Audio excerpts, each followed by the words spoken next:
Hello everyone, it's Dr. Rafael Gutierrez, and today I actually am trying a new project. I want to do a series of the benefits of Kata, and it's going to break it down in a couple different parts. This is part one, which is pretty much Kata and learning. I call it Kata and the brain, and this will actually have a few different parts associated with it. Now I'm going to ask anyone who watches this, if you can, and especially if you disagree with this, go to a site called pubmed.gov and look for articles that disagree with everything and anything I say. Now I have done this as a almost a peer-reviewed type. It isn't peer-reviewed because it's not being reviewed except for anyone who's watching who's willing to help. And this is actually just meant to show you how science works. This is how scientific process works to get a better answer than what's out there.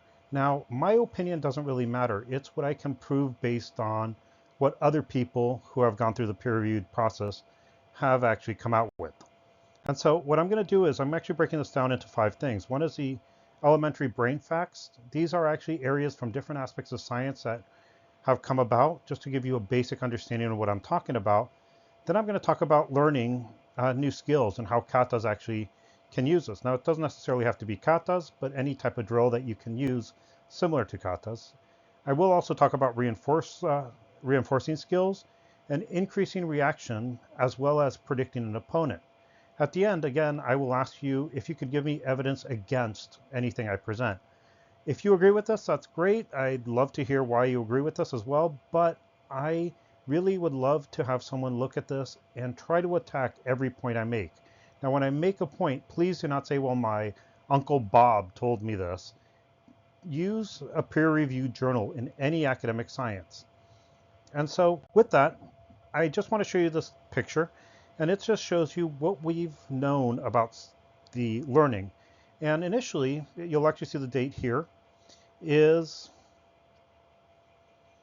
1890s, and it actually comes from Psychology and Medicine, where Dr. Williams pretty much wrote an article talking about how experiences might change the brain. The reason this is important is what he's actually telling us is when we learn something, when we actually experience something, our brain will have physical changes.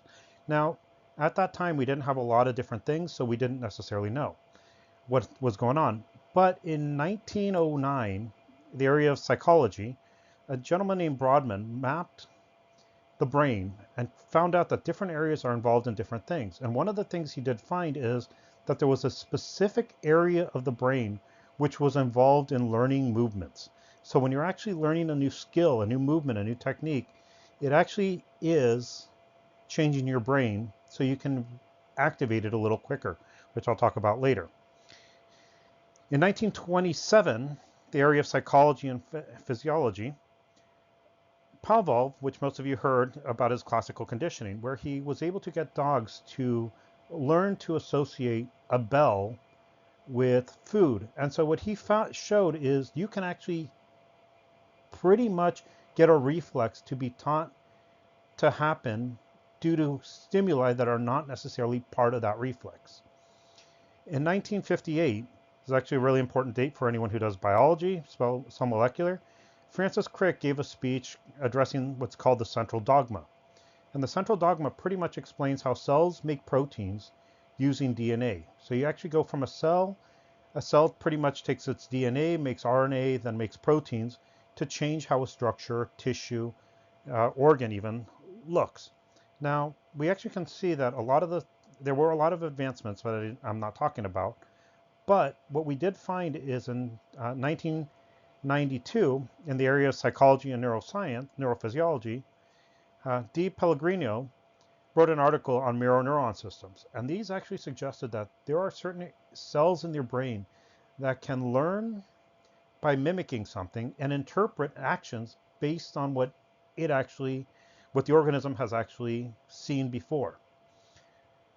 In 2005, again, biology and neuroscience, they talked about the mirror neuron system is found in a lot of areas, and it's not just involved in performing the action yourself, but it's also activated when you watch someone do a certain thing. And a lot of times, these same areas that would show as active when you're doing something are active when you're watching someone do the same thing that you know. So pretty much the familiarity of something will activate this and give you a map of what is going to happen, and it will actually improve a lot of things. And we'll talk more about this later. And in 2006, in neuroscience, Dragansky, I hope I didn't butcher his name, wrote it that there in times of learning, there was an increase in gray matter in brain, meaning that as we learn stuff, our brain actually gets bigger. There's more activity, there's more protein synthesis. So it does go back to the things we found in 1890. And I did put, you'll notice that there's a 1 here somewhere, here. And so I put the source for it in the next slide. You can see it here. Now, the second part of this is pretty much simple, learning a new skill, what you need to learn a new skill, and I will talk about why kata is important. And one of the things we find, according to Nielsen, pretty much it's a high performance article on high performance in physiology. He actually told us that to master any sport, any activity, we need to repeat things day in and day out. We actually will notice that Oberman, which is cognitive neuroscience, tells us that specific muscles are needed to learn skills, and when you are learning this, it causes a change in the brain, and that causes lasting ability to perform highly skilled movements. So if you're constantly training every day, day in, day out, to do certain skills, you can end up having the ability to do high performance skill movements better than if you don't do it. Now, why katas are important is because in kata, we are constantly redoing the same thing over and over again. We're training the same techniques day in and day out. We can see how the muscles are used. And there's another thing, which I'm going to talk about next, that is when learning, the moves of the technique can actually be corrected. So what I mean is, maybe someone does a kata wrong the first time. They do the movements and they're off. And we can actually take that pre-existing pattern and fix those little mistakes to lead to a better mechanical precision. And as we're doing that, we're pretty much getting that higher performance of the techniques. We can actually take a kata and modify it to a more advanced practitioner because of that, and it will actually end up increasing the high skilled movements. Now, why learning a new skill? Why using kata? Well, one of the first things we find, and over here you can actually see Oberman again, tells us that the brain is a pattern detecting device, and it searches for things that give it meaning. If you actually are doing kata, if you know one kata, you can actually learn the techniques within the kata by understanding why you're learning those techniques. We can also teach a kata better, by the way, by teaching what the techniques that are within the kata, so they can actually get a meaning for that.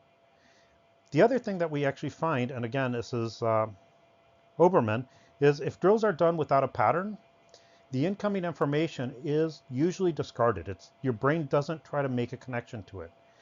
The problem with that, it means that you're going to have a harder time getting people to learn basic, pretty much more advanced techniques. If we're using the kata, we can use the kata and the patterns of the kata to pretty much give a reason for why people are learning it. This is especially true if you have a reason to learn the kata. If you're actually looking at the techniques and wondering, how am I going to use this?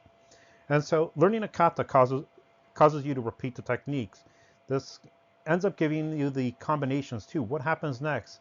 And if something is repeated often, that skill tends to actually have a higher chance of developing the proteins, the neural connections, to make it something that you will never forget. Now again, you can see that I put Lopez here and where the article came from. Now, there is another thing with learning a kata and learning new skills and mimicry. Now, most of this did come out of the same article here. And what we're actually find is when you're learning something new, your body will actually use 3 different mechanisms. One of them is called the viewpoint transformation, which performs a rotation of what you're actually seeing. So let's say you're doing a new kata with someone who is very experienced.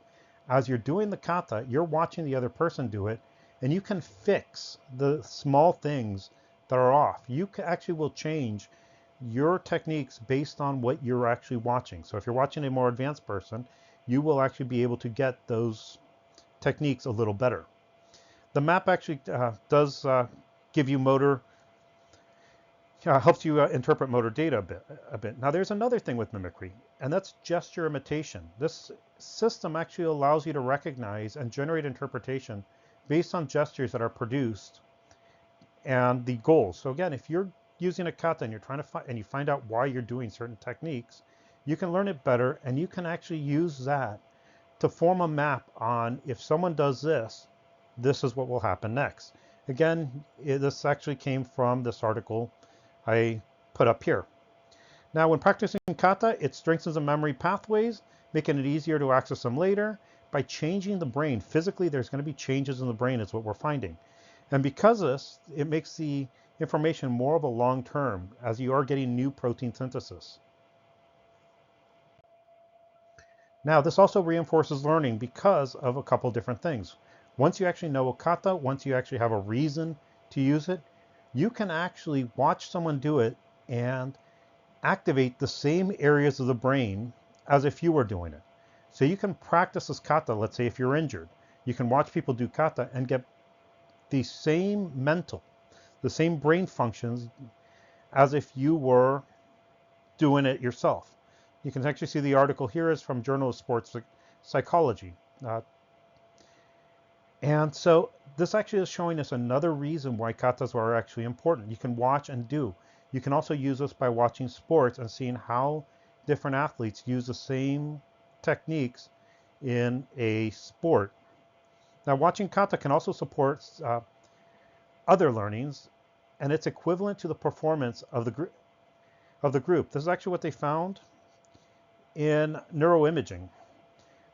They did use dancers, and what they found is dancers who were actually watching advanced techniques, if they knew them, it would actually help them learn the performance a lot better.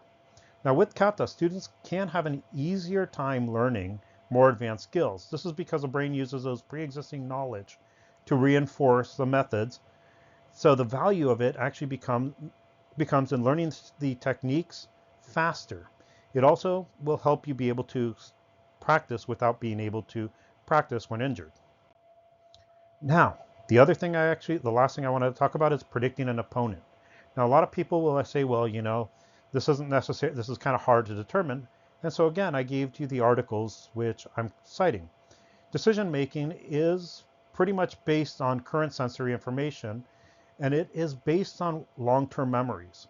In self-defense, if you think about this, if someone attacks, you will may actually catch a move from a kata and understand what's happening next, so you can react to that rather than having to figure out, okay, what's this person doing next? So by doing forms, you can actually start predicting what someone else is going to do after they do a first attack. Now, the reasoning is that the mirror neuron system is specialized not only to process the animates it, but also to see what it actually is in a specific social relevance. So for instance, if you're arguing with someone and they push you and they then take a swing, you'll know that that pulling back may act even before the swing is going to lead to a punch. And so you can react before you even realize what you're actually doing. Again, you can see that where my reference came from. This one is from a National Academy of Science. The other thing is that the brain determines what actions are typically followed by other actions. So like I said, if someone pulls back, in that situation, if someone pulls back, they're probably going to punch. And so you can actually know what someone's going to do based on their previous action. And this is carried out because of the goal. And again, you can see Obermann, cognitive neuroscience is actually where we're getting this information. The last thing I'm actually going to give you is, given a prior expectation about what someone's goal is, especially the one we're observing, we can predict their motor commands. So if someone is angry, if someone is actually going to do something, we can predict what they're going to do based on our own physical understanding, based on the actions that we've done in our system. Again, you can see this one is from pretty much a biology. And so what you have is you have a lot of articles supporting that. This is doing kata will help you learn stuff better. It will quicker. It will help you be able to practice more, even when you're injured or too tired to continue practicing. And it should help you predict an opponent's movement based on your understanding of how you're training. Now, like I said, one of the big things I would love people to do is to watch this and try to find peer-reviewed articles that argue with these findings. Now, the way you find peer-reviewed articles, I usually tell my students to go to pubmed.gov and look for things that actually, these topics that you see, how do they work? Have any of them been discredited? More recently, have any of them actually have more support? And so if you disagree with any of this, I really hope that you will tell me what you disagree on, why you disagree with it, and give me a reference to where you got this answer from. Now, this is the way science is actually meant to be done. This is how we get more advanced in our understanding of how things work. Now, I hope you enjoy this and have a nice day.